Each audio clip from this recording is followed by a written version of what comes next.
SeltzerTime.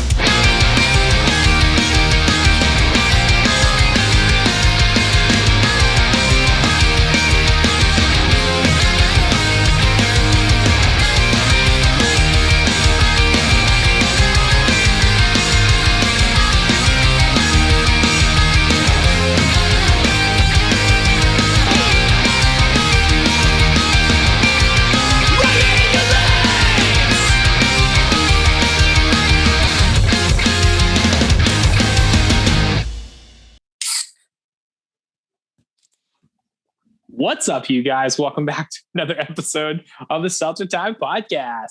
It's your boy, Ricky, a.k.a. Dick Chuck, a.k.a. the man behind the can at SeltzerTime Official. Here as always with my conversation accomplice, the man with the hunch about Worcester, Travis. What is cracking, Fizzle Fiends? Welcome back to another episode of the SeltzerTime podcast. And as regularly stated, we are excited to have you with us.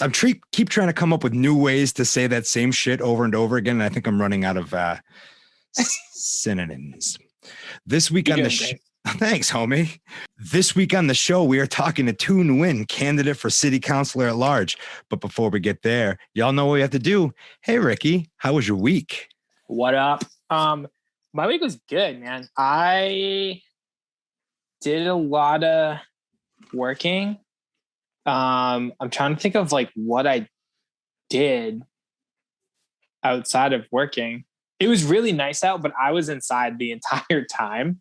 So that happens. Lucky me. Yeah, I feel it. I don't know. Like I feel like it was like a good week, but it was a very, very like uneventful, which I think is like kind of nice. Went for a walk. That was fun. Yeah, we had that nice little warm snap there for a minute. Yeah.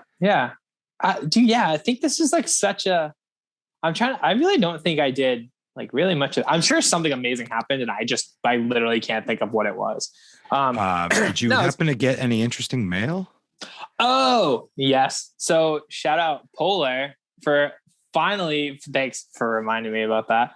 For the first time in history, they sent us a thing. Yeah, how was that thing? Are you allowed to talk about it? We must be able to.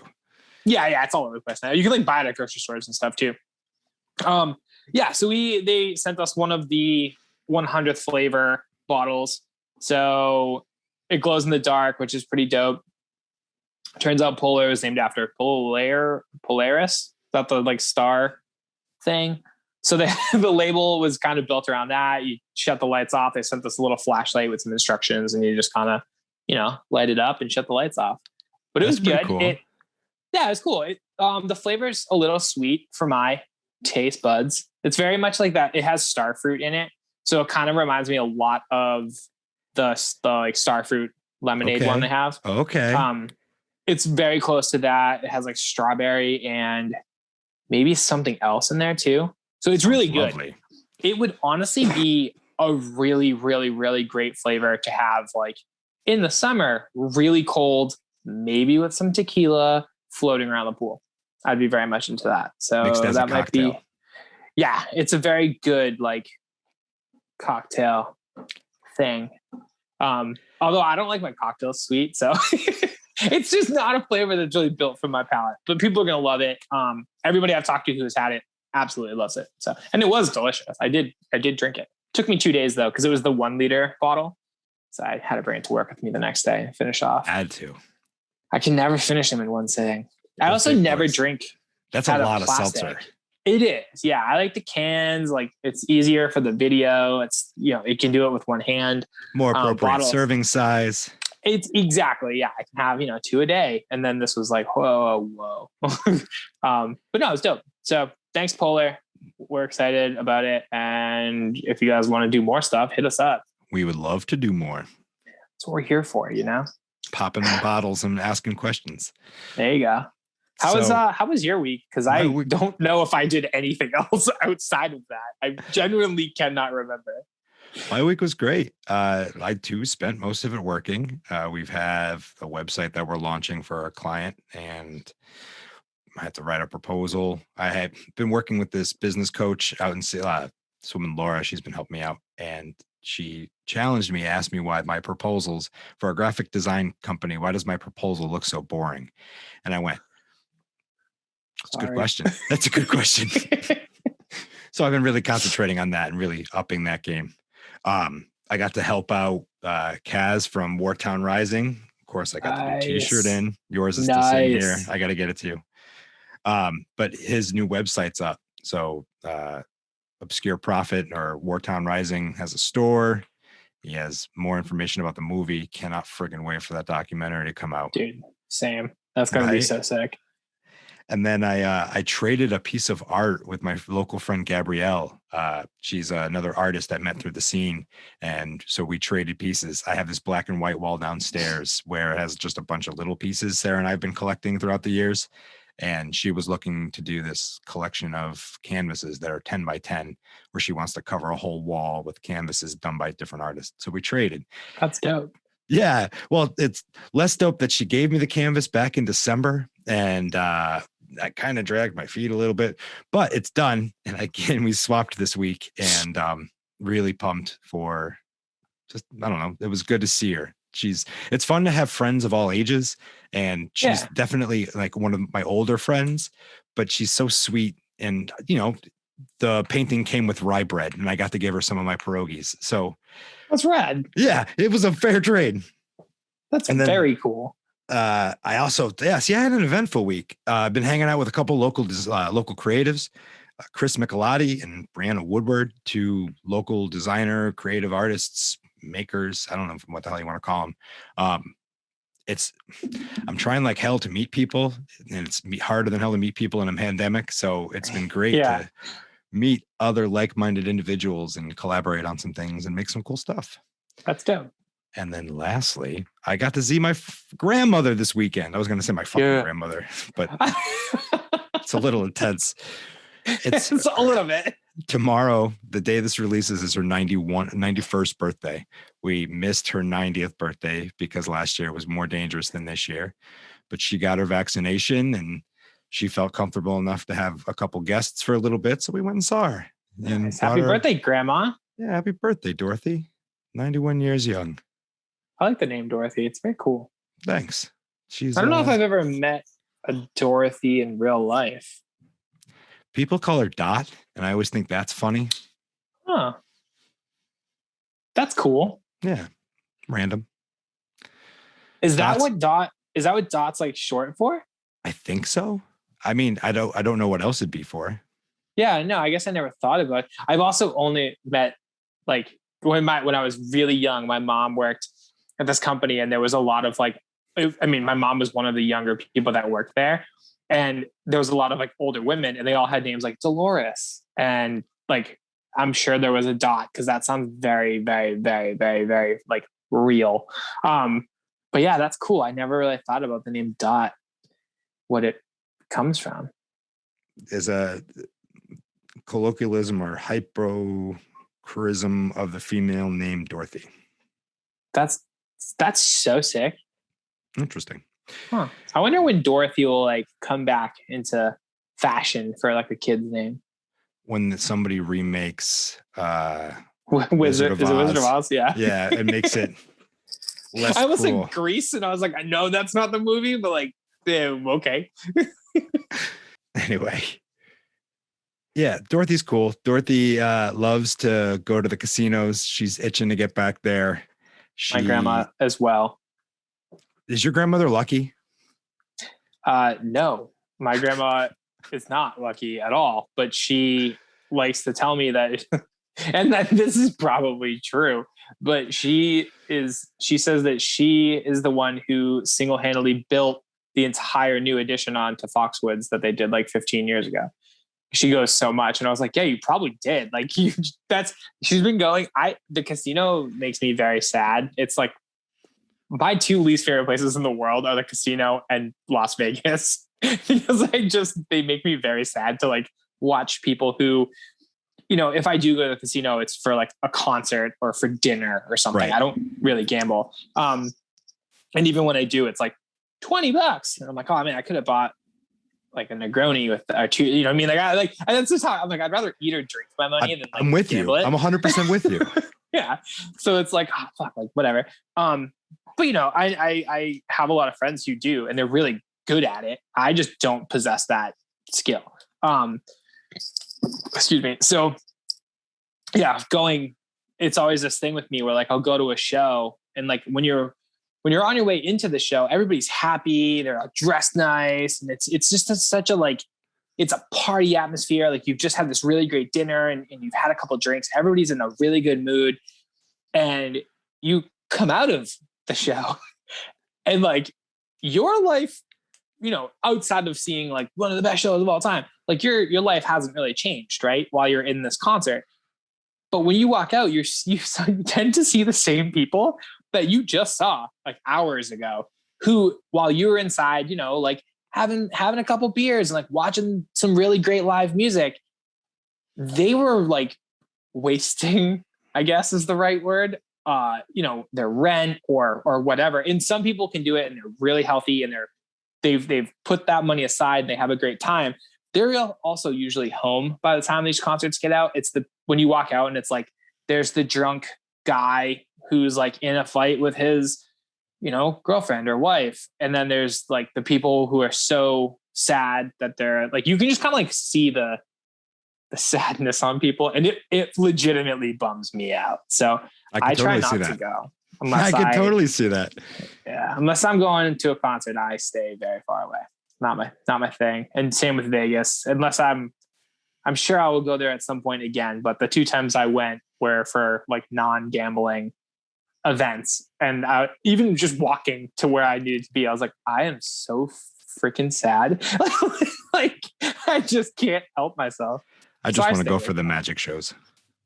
Yeah. Like I would love to go and like eat. Like I said, I just want to like go eat dinner and like go to shows and like, it's cool. Like it's also like such a wild place. Like there's nothing like that. It's absolutely incredible, but also the very seedy parts of it are not for me. It's too much. I feel you. I don't think my grandmother would want to go there though, or there either. She is lucky though. My grandmother, she's won lottery. That's how we started talking about this. I was like, why are we talking about this? Right now? My grandmother is lucky. She's won lottery once. She hit 5 numbers using my dad's name. That's a whole thing. That's dope. She loves going. And I like to think she's responsible, but I don't tend to ask those questions. So maybe I should. Yeah, it's best not to know, I think. That's fine. So like, even with playing like the number games, like the lottery games, I do that like once a year, and I only do it when it's, like there's always that one game every year where it's like, it's worth $77 billion. And everybody and their mother, like people who don't even like know what it is, like I bought 10 tickets. I'll buy one and I don't even like pick the numbers. I'm like, oh, I'll get a quick pick. And they're like, I like buy it and then, or I'll buy like that. And then I'll buy, if there's like another game, I'll buy that, but they're like $2. So in total, I probably spend about $6 gambling over the course of the year. But and then I get in my car and I like tuck them up in the little like visor thing, and then I forget about it. Promptly. Yep. I think the tickets in the last one are still in there because I'll like text my mom like the next day or whenever the game is, and I'm like, hey, like, did I win? She's like, well, I don't know your numbers, but there was no winner, and I'm like, oh, okay. Or she's like, yeah, some random person in like Montana won all this crazy amounts of money. And I'm like, oh, damn. But there's that cool like 24-hour window where you're like, all right, if I won, what would I do with all this money? Yeah. Yeah. And my ideas are always great too. I would donate to local charities and organizations. Oh, 100%. Donate, invest, and then also I think the idea of what we could do with SeltzerTime with that much money would be so funny. Like, honestly, people they'd start emailing us being like, guys, enough. We get it. Justin Bieber's friends with you. We don't need another episode in a row. But we're like, I know, but it's so funny. Guys, but this time we got the biggest inflatable chairs we could find. They're 60 feet tall. One for Travis, one for me, and one for this week's guest, Justin Bieber. All right. Well, Ricky and I figure out how to get the biggest chairs and us Justin Bieber, you guys enjoy this interview with Thu. Yeah. What is cracking, Fizzle Fiends? This week on the show, we are talking to Thu Nguyen, candidate for city councilor at large. Thu, thank you so much for joining us. Yeah, thank you so much for having me. I'm so excited to be on SeltzerTime. So let's start it there, because we were just before we hit record, we were talking about how you haven't really done a lot of media and you were not really looking forward to doing this part. So what inspired you to become a candidate for city council at large? Yeah, I think it's a very interesting time. I would remember hearing Barack Obama's interview where he was talking about his latest book, which is ordinary people find themselves in extraordinary circumstance. And I think that's where we kind of all are, right? This whole 2020 leading up to 2021, we're all in this place that we kind of never imagined ourselves to be in. And so last year in the beginning of the pandemic, I kind of started supporting Mutual Aid Worcester with a bunch of people from the community, trying to just really do whatever we can to support each other during this time and the most vulnerable folks. And yeah, so 2020 just kind of ball rolled into me thinking about running for city council, because not only that, we saw the summer with a lot of the Black Lives Matter movement and racism. And I just got to a point where I was like, whoa, it is time for us to not only kind of deal with what's in front of us, but the future. We really have to start imagining where we're going to head. And we got to imagine ourselves being part of the decision making, because what we've seen was that we weren't part of those decisions, and we weren't even a thought in those decision making tables. And so part of my run is an ordinary person trying to, do some good in the community and really ensuring that our lives are, at the center of these kind of conversations, especially people who are most vulnerable. I love that. Yeah, I love that too. That's incredible. I wish all politicians were just people. I mean, right. They are, technically you would think that in a democracy, anyone could run for city council. And as long as they kind of had the heart of the people, in their, mission and intentions, that they would win. But as I was running, I'm learning about candidacy and campaigning, because as a community organizer, you don't really enter the political field that much. Of course, we're trying to advocate, and so we talk to politicians. But, I was told it's 40, 56K to get a winning campaign. And I'm just how do you imagine, a person from the community to just have that? So there's a lot of barriers, a lot of, work that we need to do to get normal, average people who represent the community to be part of the city. I guess I never thought about what it costs. I obviously, on a national level, I know it takes a lot of money to be taken seriously while running, but I never thought about city council having, you needing that much of a bankroll really to get it going. That's kind of wild. It is pretty wild. And I think, once you win, one or two terms and your name is very popular, then you don't have to do the work anymore. But then, we run into the issue of having people who just stay in office forever, right? Yeah. And then people who, are from the community trying to really be elected and make some different decisions for our community, then all of a sudden they are the ones who have to find this money somewhere to go against people who might already have 50,000 just in the bank waiting. And sometimes, networking is super important. Being from the community, my average donation is very low, maybe 1/3 of someone else's. So it's far more grassroots. I mean, what you're alluding to is essentially marketing, right? Most of that money gets put right into marketing and getting your name out, I would imagine. Or where does that money does that money get spent elsewhere? Yeah, so for myself, I'm actually trying to really have it be people-centered. And so, there is a good amount for mailers. There's no way around it. You just want to get to everyone. But I'm trying to have a youth program that really hires youth to be part of the messaging, to have the dialogues with their peers and their parents. How do we actually get people to go out to vote? And so I'm trying to, because I did struggle a lot with fundraising, because I'm just we're in a capitalist society. This sucks. The system, makes sure that I'm not supposed to win. But I was how do I reframe that? How do I do economic justice? Which means I fundraise to hire people from the community to do what they would normally do for free, which is door knock, educate, talk to people. Talk to their friends, talk to their peers. Yeah. That's great. I love the idea of you know, not only like bringing a community on board to help, but also you're paying them. That's a huge thing. Yeah, as best as we can, we have to start reimagining the world in that kind of way. Even with Mutual Aid Worcester just taught me a lot about, you know, how we could do alchemy with money. It doesn't have to be this evil thing that really, you know, makes us do insane things. It could be something that we're like, whoa, how do I funnel this in a different way that actually supports our community? And then hopefully one day it'll become obsolete. But for now, you know, let's try to, you know, make it into something else. Baby steps. Yeah. Well, again, I mean, and you're right. That's how you begin to like fix the people that have been in there for far too long, is that we now are changing everything. We are at a younger point in whatever this technology stuff, and now access to information is far easier, and now we can actually get out and like get ahead of these people. Just because you have money doesn't necessarily mean money buys votes. Like if you could have a grassroots campaign that's super strong through no actual dollar spent, that's 10 times stronger. That's all referral based. I mean, in marketing, like I'll take a referral over any paid earned advertising dollar any day of the week. Yeah, exactly. Y'all know how this works. Yeah, but I mean, so that's so smart of you to focus on people, because again, that's not only is what you're trying to do, help those people, but now you're getting people saying that the two's going to help us. Like that's fucking awesome.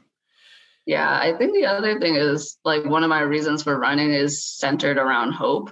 I was actually feeling very, very hopeless, you know, close to September last year, because quarantine, I imagine, would end around summer. And then the summer, as we mentioned, happened with a lot of not international, well, it was international, but national things going on. And even our own city council, I felt like they were dismissing the voices of folks for like the whole summer. And I was like, whoa. And I was being burnt out, to be quite honest. I was doing so much that I was like, what would lead to actual change? And the fact that I felt hopeless made me think about the youth and was like, whoa. Like, I'm turning 30 this year. So if I'm turning 30 and feeling hopeless, what is a 15-year-old gonna feel about their future? And so my desire was to run so that, you know, we have something to work towards. I know my campaign, for me, doesn't feel like it's just about me. I think, you know, when you run, you become kind of a symbol in a way. You know, you become someone where it's like, yes, that youth who is queer is like, that's a non-binary person running. Or the Asian youth is like, whoa, I've never seen this happen in Worcester, you know, and then younger folks are like, whoa, that's not, you know, a 45, 55-year-old, you know, white guy running. Yeah, that's what it is. Them's the breaks right now. Yeah. We need to fix it. Yeah, and so I think, you know, one of my catalysts for running is to just kind of be that hope and not have it centered be around me, but to be like, look, this could be you. You know, like you could be poor, a refugee, and still run as long as your heart is there. Which I think we were lacking. We were lacking the whole, like, I could just do it. We were more just like, you know, thinking like, wow, this is a system that we kind of just roll through the motions. And it's like, nah, that time's over. Like if we roll through the motion, we get hit with a pandemic and we're screwed. Yeah. Roll through the That's a very good point. You're still right where you are. Mm-hmm. I completely agree with that. I mean, yeah. Dude, it's super inspirational. As a guy that's 35, like I wish I cared about my community to that extent at 30. Like I thought I cared about Worcester. I, you know, helped bring some art, but I'm not going out and fucking changing stuff. And I respect the hell out of what you're trying to do and trying to accomplish.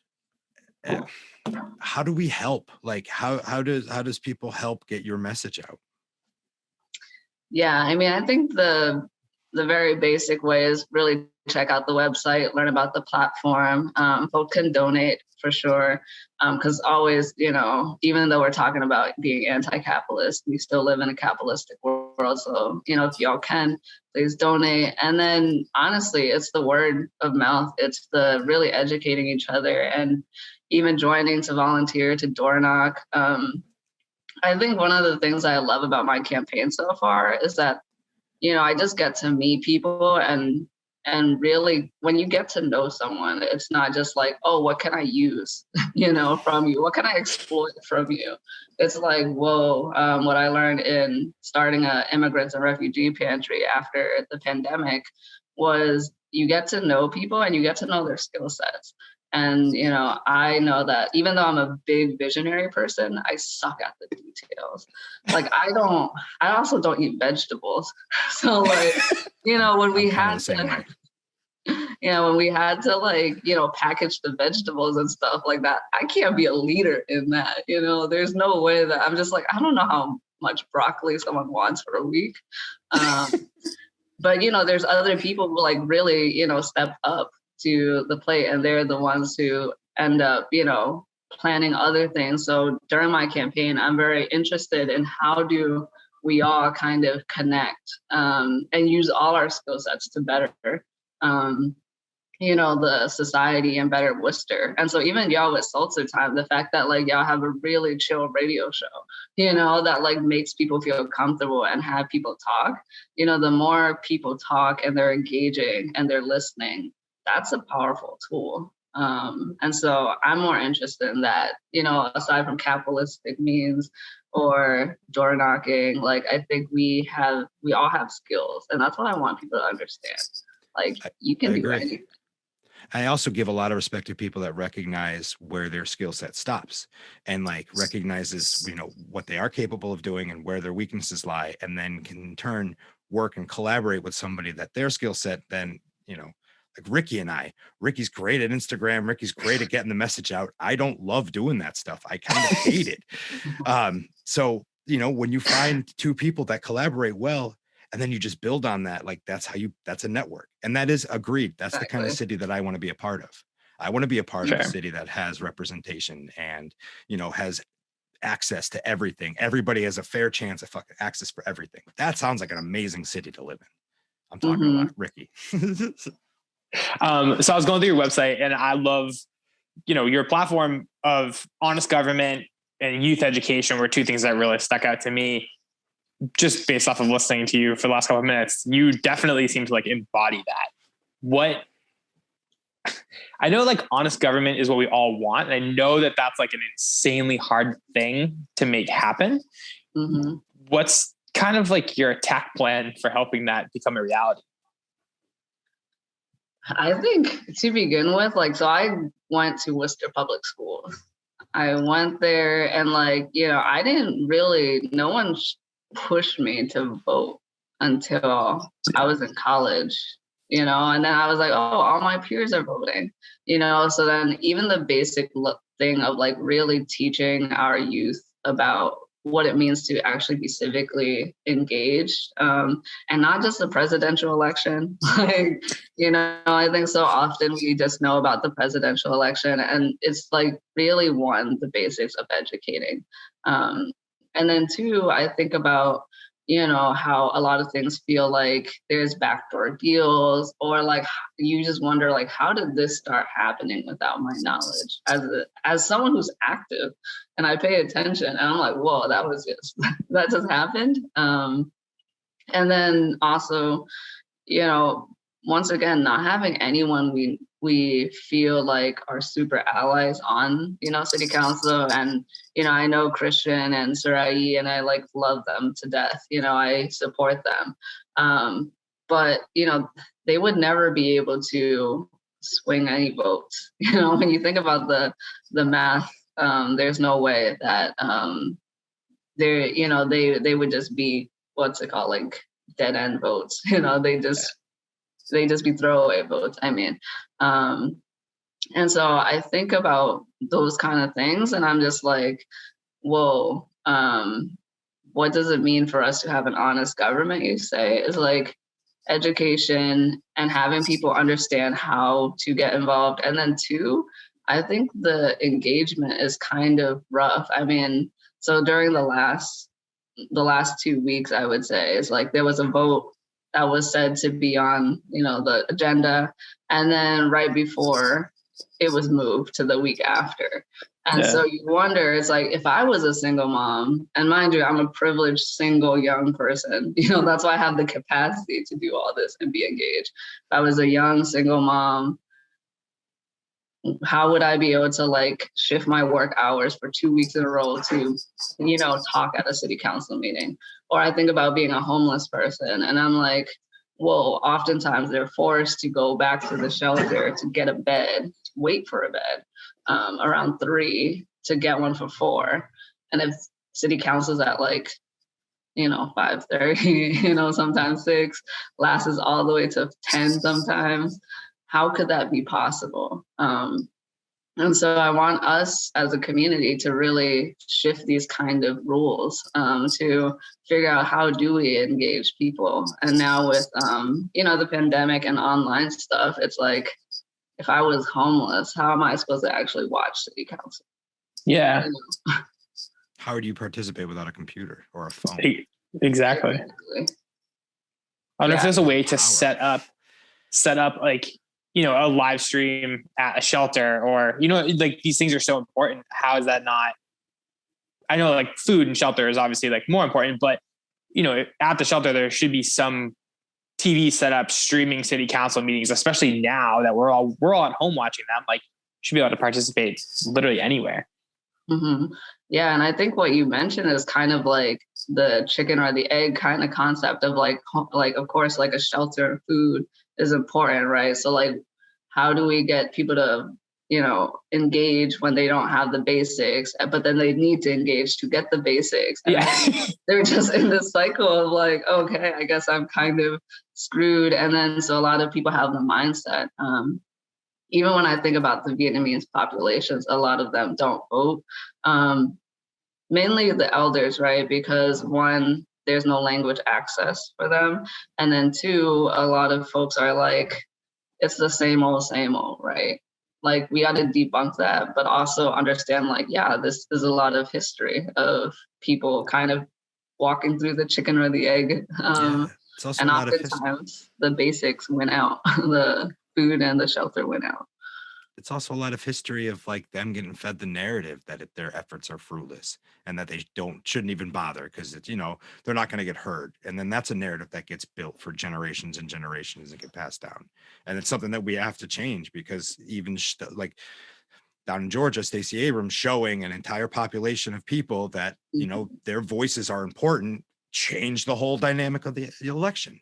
Yeah. And if that type of, change builds across the country, like, yes, sorry, I get these big grandiose thoughts because I'm like, I get so excited about what can possibly be, and then remember that there's so many other shit already in place preventing this stuff from happening, and you just go on this roller coaster of idealism.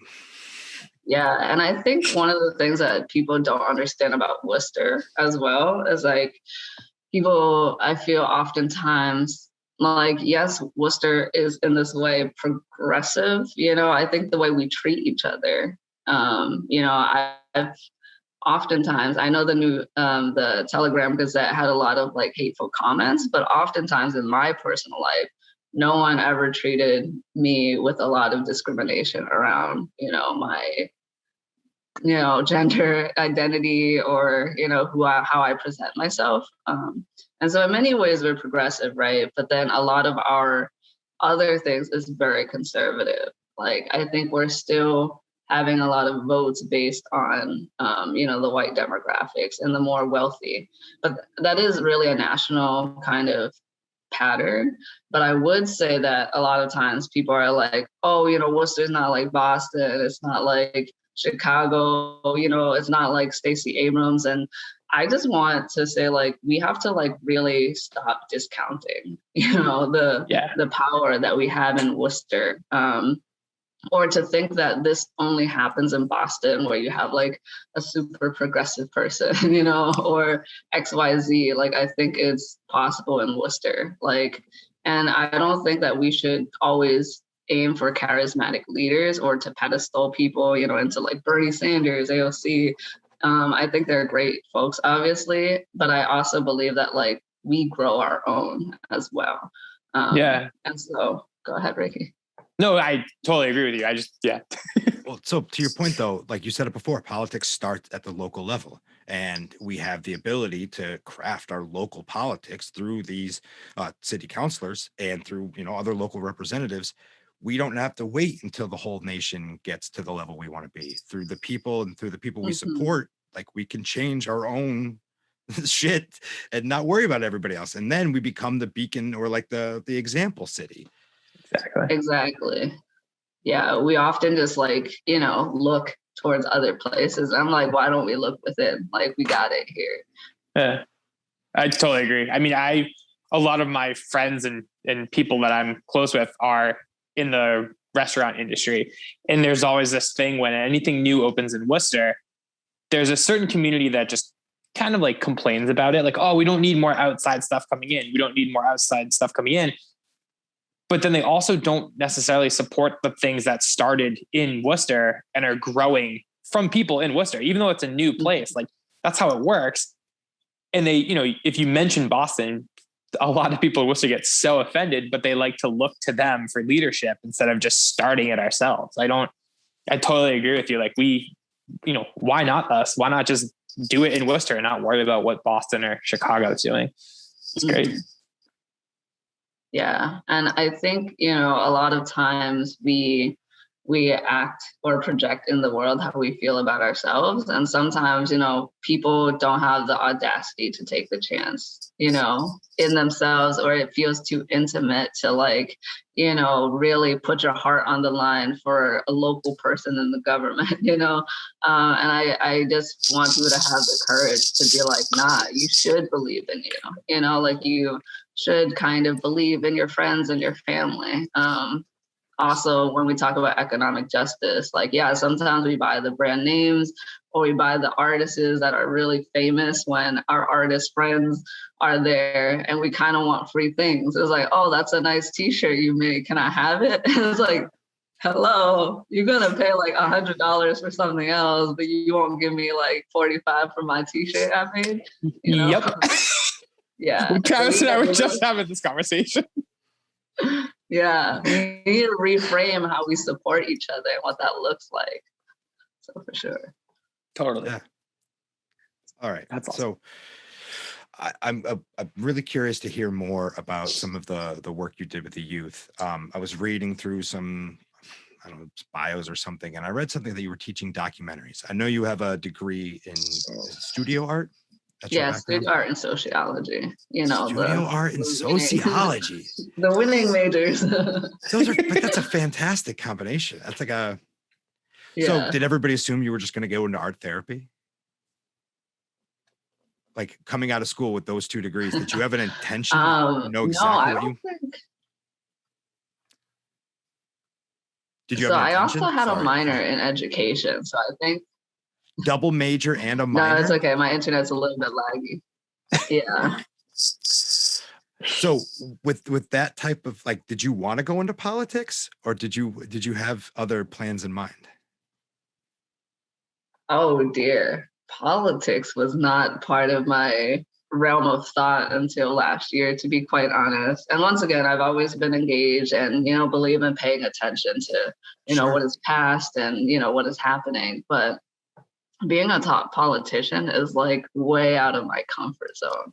I think there's one, not only do you have to kind of be a decision maker, but the other piece is have you ever seen the city council meetings and it's roll call and you got to be present, and I'm just like, whoa, what is this archaic system that they're doing? So, those things are always very interesting for me and kind of funny. But I think I've always just done a lot of community work, a lot of youth work. Being a politician was kind of not a thing I thought about until, like I said, 2020, where I was like, sure. All right, it seems like, in a way, a calling. It feels like it was a very spiritual thing for me because around June, I was feeling the kind of in my stomach. I'm like, am I supposed to run? That's weird. I don't want to in a way, I was like, whoa, that's not anything I ever imagined. And then by November, it was I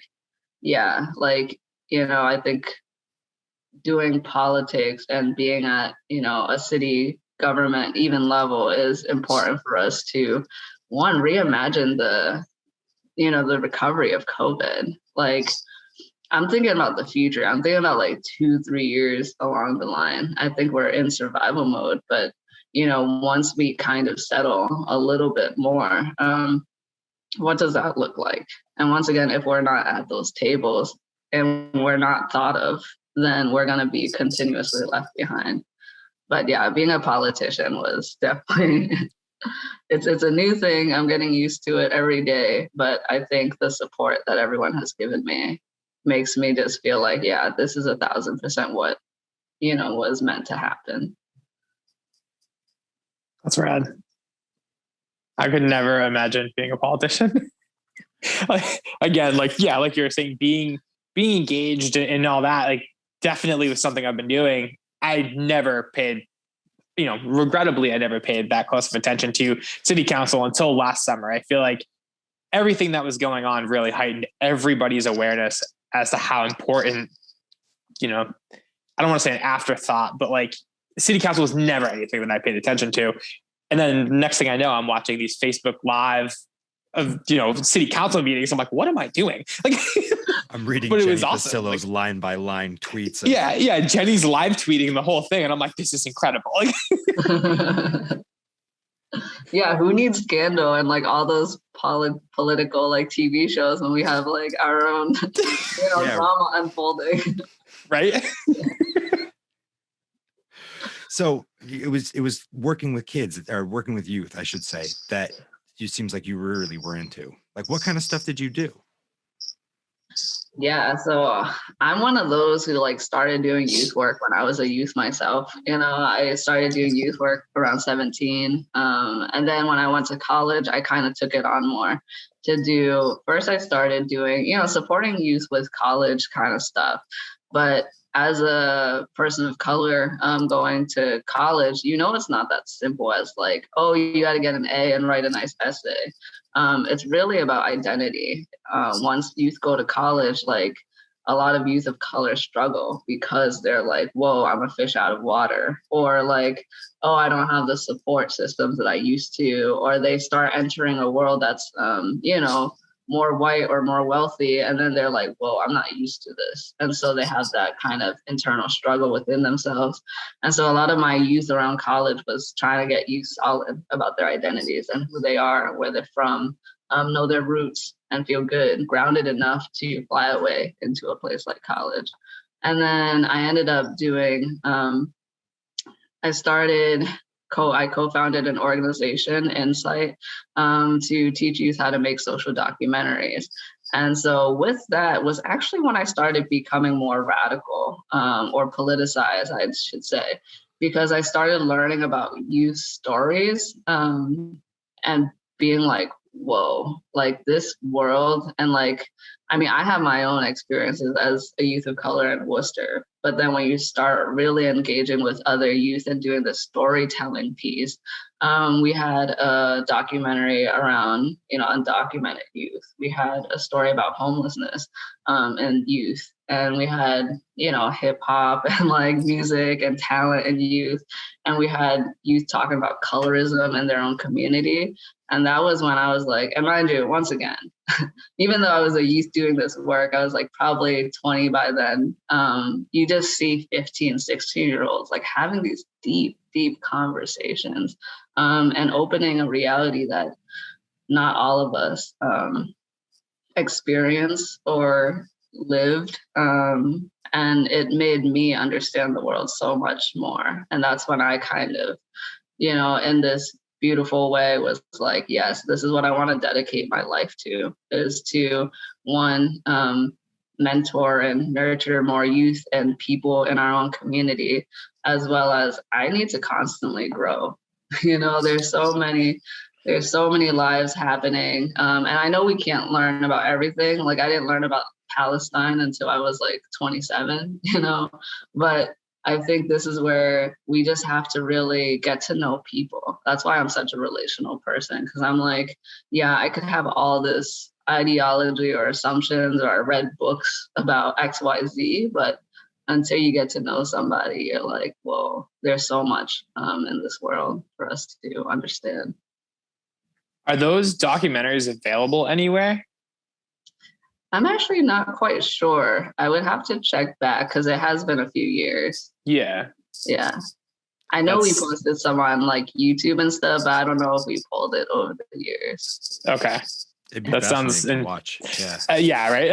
I'm sitting here like, I need to watch these. That's I mean, but that's super cool. That's super cool. So working with the youth, like, did you kind of help them tell their stories? Like, did you do video work? Like, or is it more of just kind of like giving them critique, and how does that work? Oh, all of it. Once again, we were paying the youth, which was like amazing. We got a grant to like stipend them to be part of the program. It was like, I think a roughly 12-week program for them to do it from the beginning, start with themselves and get to know each other. There was a group of, I believe, 12 of us. And, we really started having those dialogue to break down, what is oppression? What is your story? Even talking about media and how there's only like 5 at that time, 5 major corporations that owned all media, right? And so we were doing media literacy lesson plans to be like, what does this mean when the 5 corporations don't really include your stories? And, to really get that place of empowering them to have a voice and understand that they're doing counter storytelling. And so it started really at the bare basics, and then going into like teaching them how to use a camera. What are B-rolls? I was learning as I go, because I'm a college student. I'm like, I'm kind of good with editing and technology, but I never was a camera person. But, you kind of just teach them the basics, and then they start rolling out their own creativity, their own stories. And so we did it from, 0 to 100 with them in 12 weeks. Yeah. That's so awesome. I wish I was a part of that program. That's what I was literally just thinking, like, what are those dudes, like, what are those youth doing now? You know what I mean? Like, did you empower those kids? Oh, they're amazing. They are amazing. You stay in I don't think I could tell you what all of them are doing, but, I think some of them are campaign managers and have been, doing amazing political work. Some of them have gone to, Harvard, and they just, and not to say that these titles are the definitions of success, but I think a lot of them ended up doing a lot of community and political work, because that's what we were kind of teaching them. And even those who like ended up doing music and being, going to UMass Lowell and doing more like medical things, I think it's still at the core of who they are today. And I don't know, youth work is very interesting because once again, I'm 30 or turning 30. And like, you wouldn't imagine like when I was 20 doing this, insight and teaching youth how to make social documentaries that like later on that, they'd be, well, I don't want to say I didn't imagine them being great, but you just don't imagine like how expansive the world could be for them once they kind of open their mind. And we return to each other. We meet every now and then, and I'm just like, whoa, like y'all are cooler than me now. That's incredible. And that just shows what a little bit of hard work, a little bit of attention given to somebody that maybe not necessarily has it, what it could yield, the potential that it could yield. And, if that doesn't explain why we need to correct our access problems, I don't know what does. Yeah. I mean, I think sometimes the fact that we don't have, like, we have so many barriers, then it ends up on community to do to almost be the exceptional people, right? Like it ends up on, us taking care and nurturing our own, like Tupac's like rose that grew from concrete, right? Like all of a sudden, you have these exceptional people who grow out of these horrible circumstances. But that's my hope, is that doesn't happen, that we don't have to, work so hard to break the concrete, that like, what if we were already in a space that recognizes that, there's different types of leadership, that there's different types of intelligence. One of the heartbreaking things for me as a youth worker is like you see 5-year-olds who are already stressed about life, you know, who already feel stupid. You know, I remember, because I also worked at the YMCA, I remember a 7-year-old like crying because she couldn't do her homework. And, you know, I sat with her, talked to her, and she was just like, my grandma's gonna be so mad at me. I feel so stupid. And I was just like, you're 7, you know, like I suck at math. I don't even know how to teach you this like weird new math equations that they have, but they like start internalizing all these ways in which they're not great. And it's like what we said before, it's about skill sets. You know, how do we kind of, you know, be fluid with, I know this, you know this, we work together. Instead, youth are kind of taught to be like, oh, you don't know chemistry? Like, you fail. like, no, you're not a failure because of chemistry. So yeah, it is, I think of youth and I just always try to tell them to think beyond, you know, what we're told or what we're graded on and what we imagine to be success or failure. Yeah, I'm kind of ranting because that really got me in my feels. Like, you're good. hate it when you're heartbroken. Yeah. But it's like the old adage is it takes a village to raise a child. And like, so at what point should it be, I don't know whether it's a government's, you know, responsibility of allowing all this stuff, or should it be the community's responsibility to make sure that their community is taken care of? I don't have the answer to that. It's kind of rhetorical.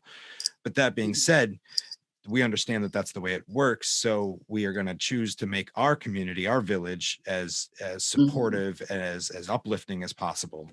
And by adding these programs, I mean, shit, that's where it starts, right?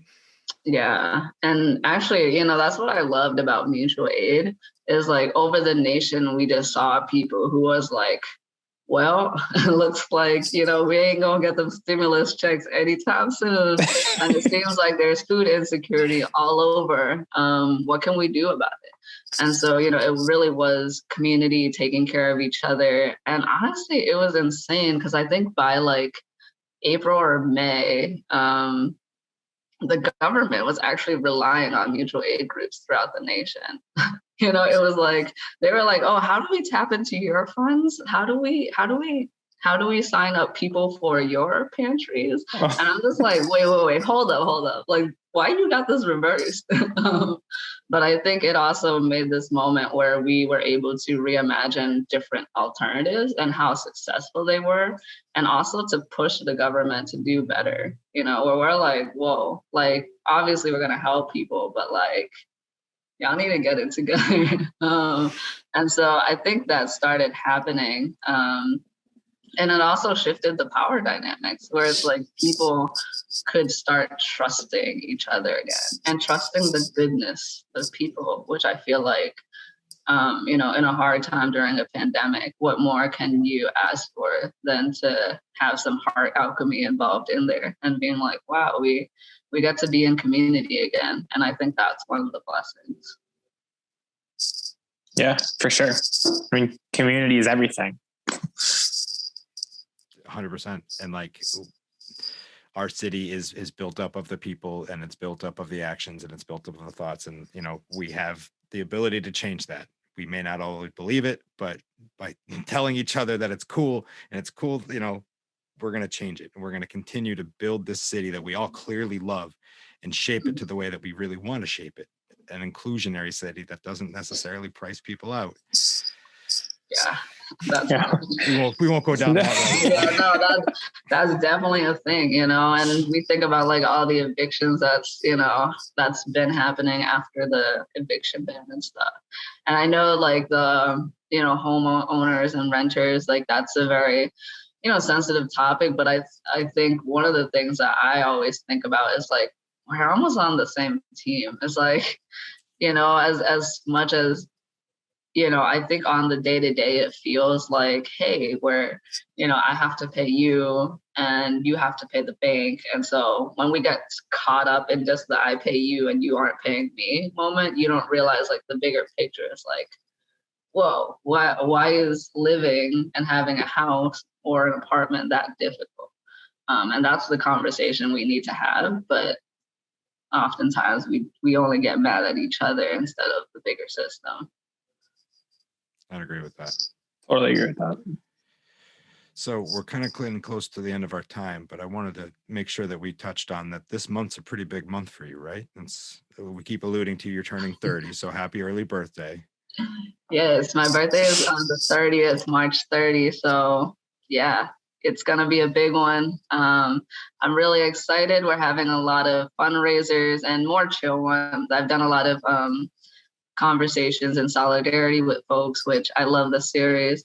But, because it's my birthday, we're just trying to celebrate and have a good time. I'll also be selling T-shirts that says Vote Thu on them for my birthday. So they're going to be a special edition. Very cool. I block printed them myself. Did you really? That's rad. Yeah. I spent this weekend doing it just because as an artist, you kind of like, I just want to make my campaign fun. I don't want it to feel so, like grindy. This is like a fun kind of grind. Yeah. But I love that. That makes it personal. If that isn't showing, who you are as a person, that's I don't know, I keep going to that type of statement, but that's really, really rad. Like that is going to make you unique. If we're talking about marketing terms, nobody else is making their own shirts or making their own campaign buttons. You designed your own logo, I'm assuming? Yeah, one of my youth actually did. Because that's even cool. Yeah, that's great. Why a full circle, having youth on my campaign is so crucial. Yeah. And then actually one of my friends who is an artist, I met through the Immigrants and Refugee Pantry. She was the one who carved all the blocks for me to print. So, once again, it's everyone using their talent and skill to really get this campaign going. But a campaign's a team. And it's a team where, we're all getting behind one person, but that one person's ideas is going to help everybody else. That's really cool. Thu, can you remind people how to find you on the internet and how to support your mission? Yeah, so you could check my website out at votethu.com and also on Facebook, Twitter, and I'm at votethu. And then actually Facebook, Insta, and Twitter, it's at votethu. Awesome. Yeah. Brand consistency. I like it. I always hate when everybody has like a different, it's a different Twitter or a different Instagram. And I'm like, just keep it all the same. Yeah. It's definitely important because then you get confused as well. Yeah. Awesome. Well, Thu, I hope we can meet each other out in public soon and, maybe get a cup of coffee and talk about ways we can continue making the city amazing. Yeah, absolutely. Especially now the sun's out. I think February was a tough month with all the snow, but I feel good about March. So, yeah. Sam, your birthday is just like our guiding light now. Like, I hope so. But I'm actually a sunset chaser, so it was hard to catch sunsets when they were like 4 p.m. Yeah. Now it's stuff to do. Yeah, now, 5:45, I could just be out on the lake and, kind of chill and meditate and see the sun. There you go. I like that. That sounds incredible. Nice. Well, we will definitely be talking to you soon. All right. Again awesome. For joining us. Thank you so much for having me. Thank you. Welcome back, guys.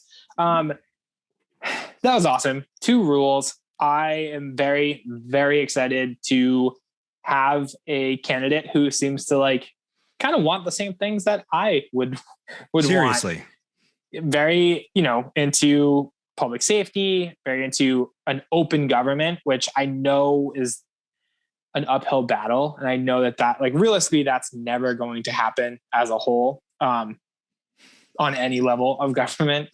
But it's cool to have a person who's at least going into it with the right intentions and seems to have their stuff together. It's very impressive. Yeah, a lot of what they said was fantastic. It was fantastic, really just getting to learn more about Thu. I haven't really cared about local politics much up until past 6 to 8 months, given everything that's happened over the summer until now. So with this kind of not renewed interest so much as newfound interest, it's refreshing to meet people like Thu and to get to help support them into crafting the city that we all want. Yeah. I mean, you and I both seem to, have zero plans of ever leaving the city. And like, so it's kind of cool that like, you know, Thu's in there trying to make it a better place to be. And eventually, like, you know, for the next generation to have somewhat of a say in their government. It's pretty rad. And it doesn't rest all on one pair of shoulders. Like, this is going to be a mission that we're all going to need to take up, and we're all going to need to push forward these people that are holding the ideals that we all believe in. But through progress, through constant change, or through constant effort, we can do this, and we can continue making great progress. Exactly. So there's a lot of people, me included, who are like, this sucks, it should be different. And Thu is a badass and is like, you know what? I'm going to try. Yeah. Like, I'm going to try to actually change it. So roll up those sleeves and get dirty. I love it. Exactly. Best. So thank you very much. Thanks, Thu. I think it's time. Hit us with that good, Rockwell.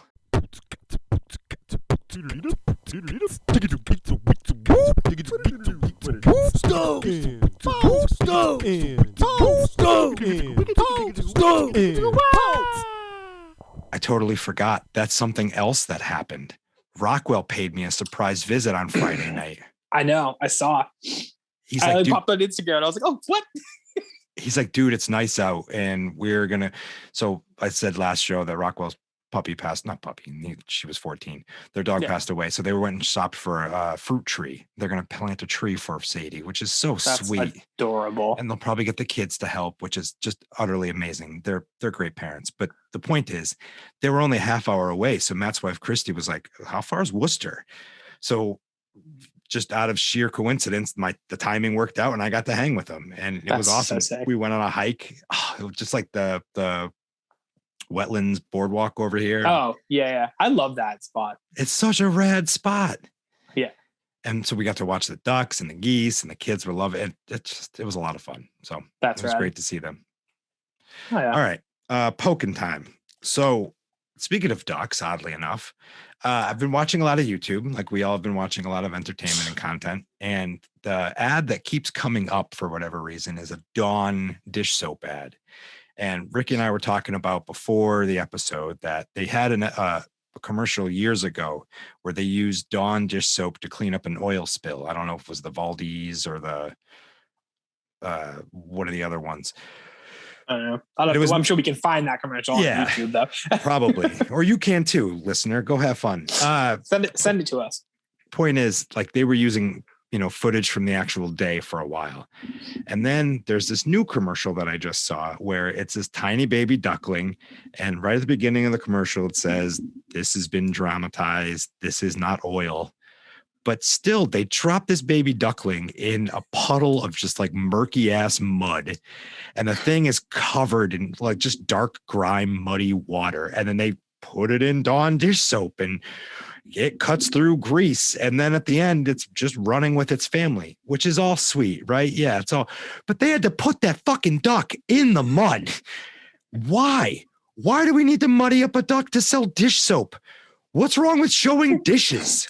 All right. You sent over the commercial, and just now while we watched it before we started recording. And then just now when you were explaining it again, the puddle that they put this poor duck in makes me think of like when I was younger, my uncles down the Cape were both fishermen. So like every summer we get on the Cape, like almost every weekend, but we would go on the boat and like hang out and stuff. Some of the days they would go out like way earlier and like I wouldn't want to go. I just want to go to the beach, but we'd go and meet them later and like get fish and like whatever. But you go to the port where the like boat comes in. And when you're younger, you don't think about anything and you're still playing in this like sand, but it's like wet and gross and like clearly oily. And it very much so looks like that type of puddle that these poor ducks. So like, I know there's no oil. Like they're clearly not putting this duck into oil, but like I've been in that puddle before. Like I know that that's not a clean. Whatever it was, it was more than just dirt. It's probably like, I don't know. Who the hell knows? I just don't understand. Like I'm not a PETA style person. I just I think commercials are dumb in and of themselves. And we keep like, nobody could just be straightforward anymore. It has to be these weird kind of like derivative messages. Like, just show me that it cleans the fucking dishes and I'll buy it.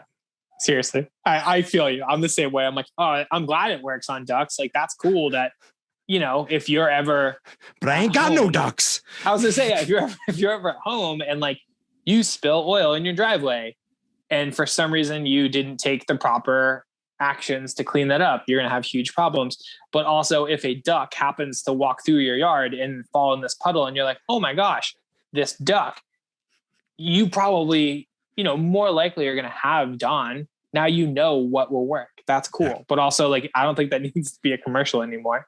I also think like any other dish soap would work because that's how soap works. But neither here nor there.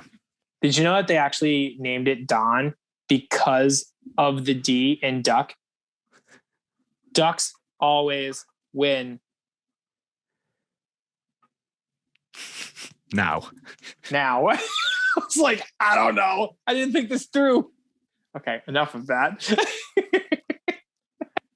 If I'm going to cut this part, but if either one of us was a black comic, there was a very obvious way to end that.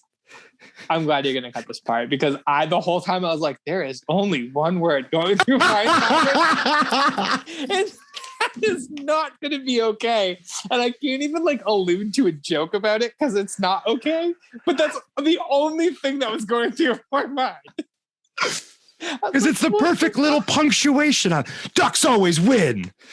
Yep. Anyway, oh my God. All right. Oh, man.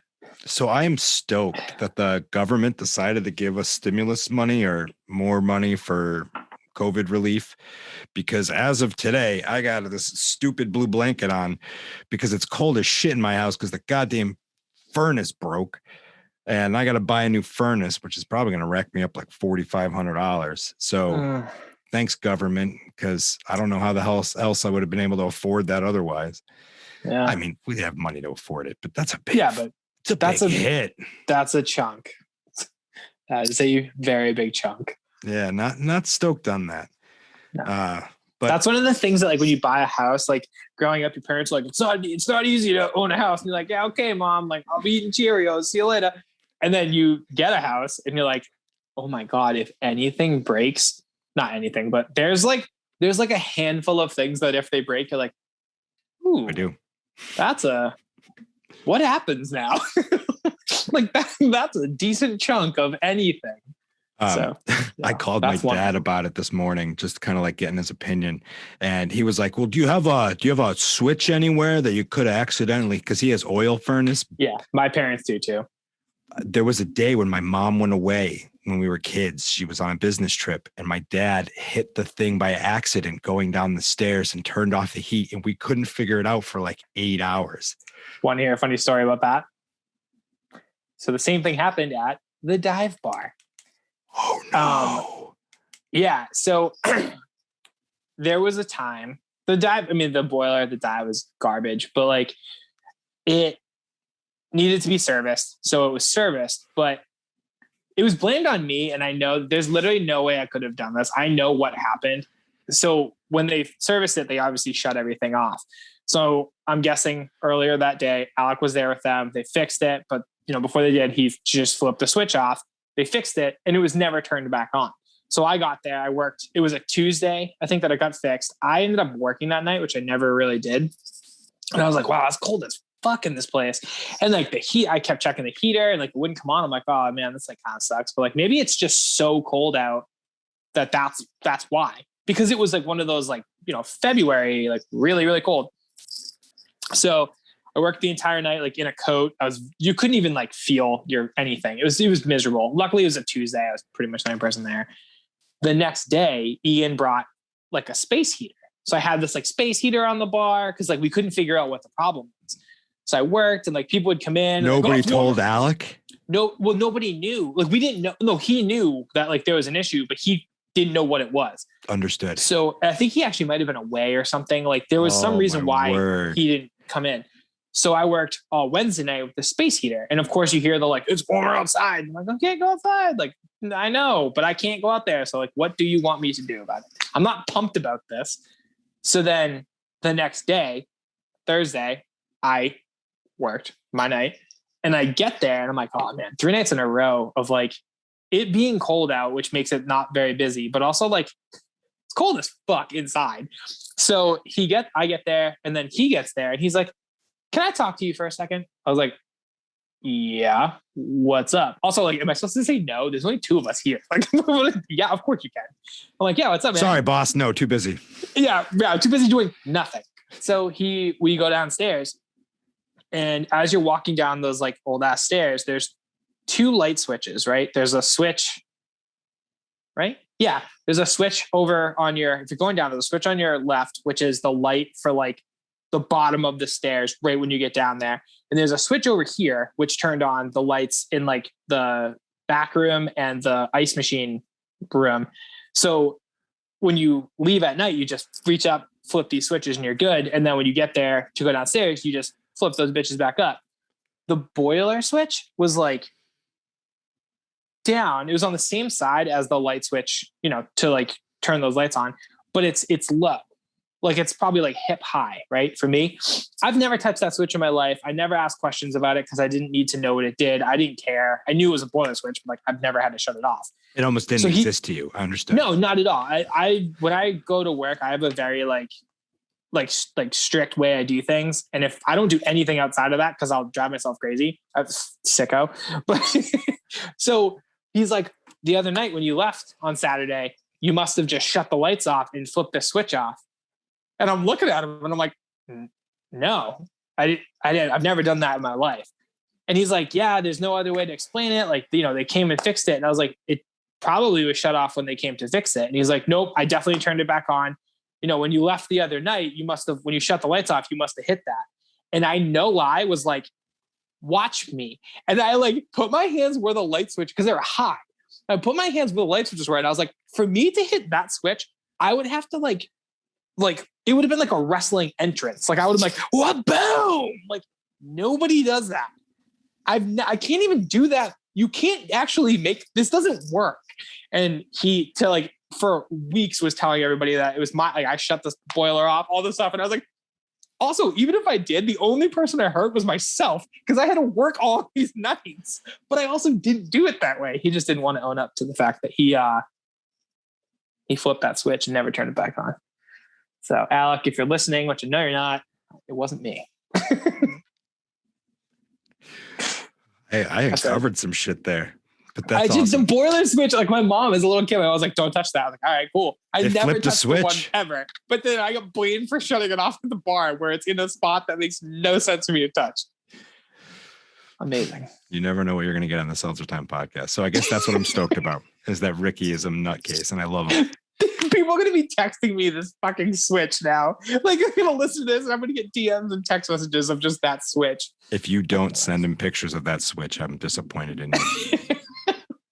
What do you got for the people, Ricky? Happens. All right. So my poke last night with the Grammys, they were actually entertaining for the first time in forever. No way. Yeah, it was great.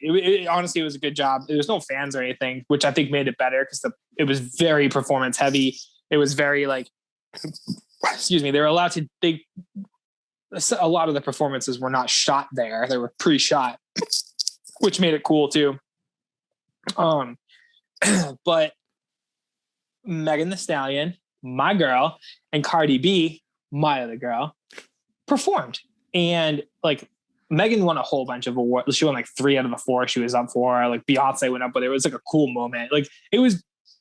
It's funny seeing how I'm also old as hell.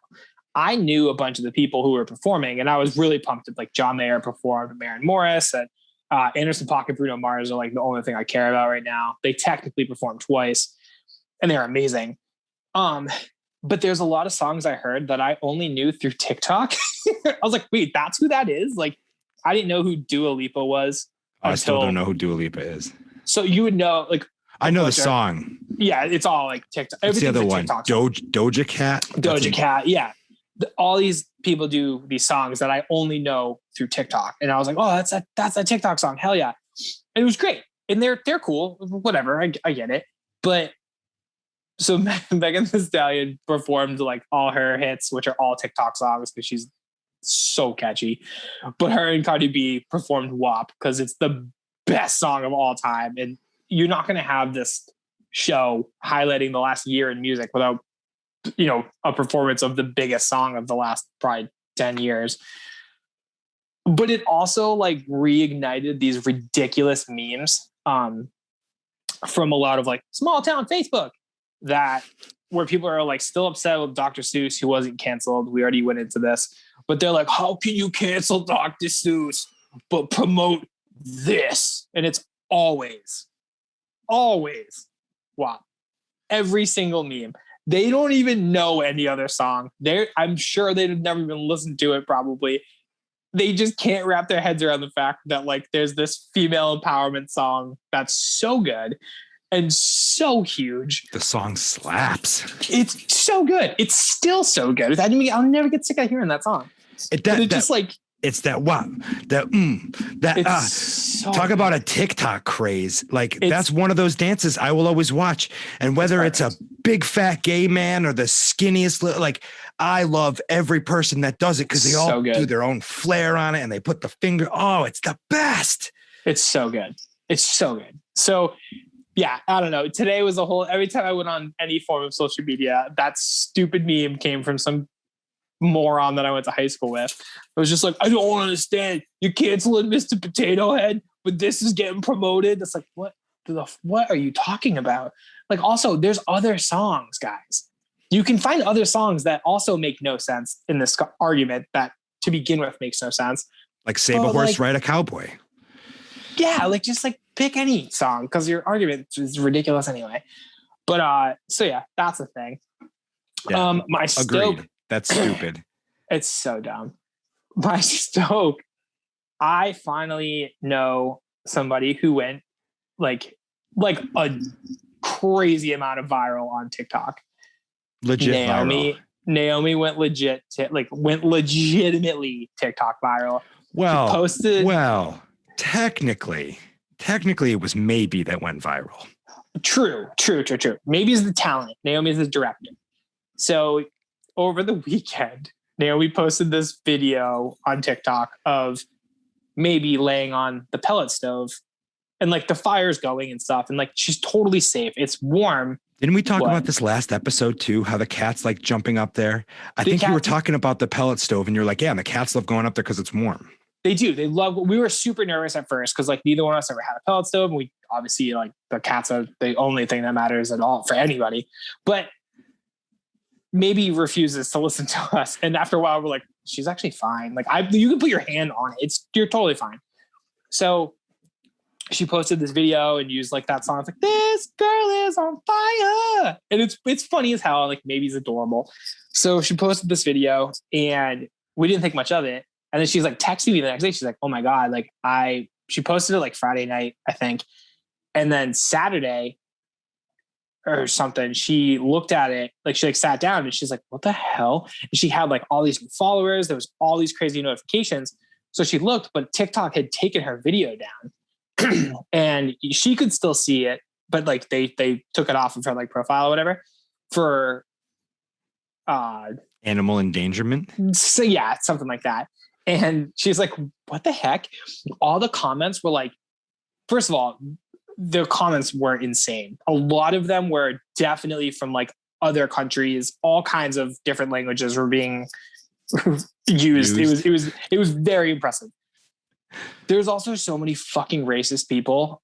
I'm not even gonna say any of these things, but like all of the like jokes that were made were wildly. Were they cuisine related? Yeah, it was. Lame. Moronic. Fucking lame. And there were some people who were wicked funny and they were like, oh, like, what the heck? And it was like very like funny. Like people being like, oh, it's like a well done floof or something. Like they weren't like aimed at anybody. They were very much like And they're like a hard eye and like stuff like that. Just being silly. I saw one comment that's like me when I jump on my boyfriend when it's cold outside. Exactly. And they were wicked funny. And then there was also like the people who were not funny, and it was ridiculously inappropriate. But so that video got taken down, and it had like 14.9 thousand likes or views or something like that. So she was like, what do I do? So she like made a video of maybe then like laying on it with it not on. And she's like, cat's totally fine, you guys. Like I would never let anything happen to my cats.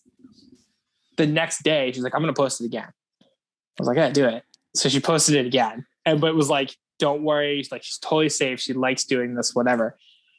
And there's a million people who commented, and they're like, oh, my cats do the same thing. Like, it's a pellet stove. It's not hot to the touch. Like, the cats are smarter than look. Exactly. Also, if the cat was in danger, it would move. The cats if it was at all uncomfortable, it wouldn't be there. Nobody's holding the cat there. Exactly. Like, it's a cat. Like, if they're uncomfortable, like, they will do anything to not be uncomfortable. So, but it went like re-viral, like again, to the point where like when we looked before we started recording, it was at like 800 and something thousand views, this insane amount of likes and comments. And like, it's crazy. We've just been watching this happen for like the 2 days now. As of this taping, 800. So it has 43.7 thousand likes and 889.2 thousand views. Wow. Yeah, it's wild. She's gained like over 1,000 followers in like a couple days. 1,224. It's been crazy to watch. I know like, so like Sarah had a video that went viral. I don't think it was this viral because it was like 200 and something. And I have no idea what that was like to watch it happen. But this has been a wild ride watching it. Like, just, it's been crazy. Because then you also see these like upticks in your other videos and things you posted a long time ago. People are going back and like liking things, watching things. And it's such a crazy animal. TikTok is very interesting. Yeah, I see the other one. Maybe is vibing. Dude, maybe's always vibing. That's awesome. Congratulations, Maybe. Congratulations, Naomi. That's incredible. Both of them are very excited. I like to say I knew you when, or I knew you before. I know, yeah. Maybe like luckily she hasn't had the like fame attitude yet, but I think, she's waiting for it to get 1 million views, and it's not super far off. And it's like, I'm really nervous of what kind of, Can you fucking imagine if Naomi's able to tap into the creator fund before you are? So I don't know. The creator fund's weird because you have to have, I think she's like probably surpassed the views you need, I think. But the other thing is like likes or follows have to be like very high, like 10,000. Yeah. There's some crazy number. Yeah, it's a big benchmark. It's a benchmark that's very much attainable, but it's also a benchmark that's like, you probably need like 2 videos to go viral at least, not just this one. But yeah, it's really, really, really fun. It's kind of like, I think watching this happen has been the closest I'll ever get to like a gambling addiction. Because you keep checking, you're like, what's it at now? Like, what is this? It's so sick. Well, I imagine the easiest way to get 2 viral videos is to start with 1. So that's a good point. Imagine if she did like Naomi becomes like the biggest TikTok creator in Massachusetts. At least in Worcester, the biggest cat content. It's all cats. Like, you better call them fucking bastards up at Chewy again. Be like, we need like Chewy, 6 more kids. We need like Chewy. 6 more cat houses. Yeah, Chewy, where's that brand deal? Awesome. Funny. Well, while we wait for Chewy to give us a call, they're on the list with Polar. You guys can check back with us. We are the coolest people ever. Cat toys and seltzer. Cat toys and seltzer. I have been Travis. You could find me at not Dick Chuck 77. What the fuck am I even saying? At Hunchback Travis. Find me at Hustle and Work, Hunchback Graphics. I'm all over the place. Or you could just find me at SeltzerTime.com. I'm drowning. Don't do that. Excuse me. No dying. That's rule number 1. I know, right? I have been Ricky. You can find me at DickChuck77 or SeltzerTime Official on everything. Maybe we'll have Naomi become our creative director on TikTok because I don't know what I'm doing. Yeah, Ricky's trying like hell to make any of his videos go viral. Can somebody help him? I think the problem is I'm not trying enough. I think it's very like, I should probably do something. And then it's like, sometimes I think I'm having fun. And then sometimes today I just threw up like 2 random videos that they're not even like, I'm not doing any, I'm literally sitting on the couch. But I was like, hey, whatever. Like maybe this will be my thing. It's just going to be the live looks at what I'm doing. My girlfriend made me chips and cheese. Yeah, I wrote a little song. How'd that do? I should look. I haven't looked at it since I posted it. I took a nap. Today was a very good day. It was kind of like, I feel like when people go to the spa, like I had a spa day. That was kind of like my day. Like I sat near the pellet stove and I like took a nap and like had some chips and cheese. Like, I don't know. I just like, that's my spa. Yeah, it was adorable. I had a salad for dinner. Well, it's okay. It counteracts the chips and cheese for lunch. Exactly. All right. Awesome, people. See you next week. Bye, guys. Oh, buy some merch. Sorry for partying.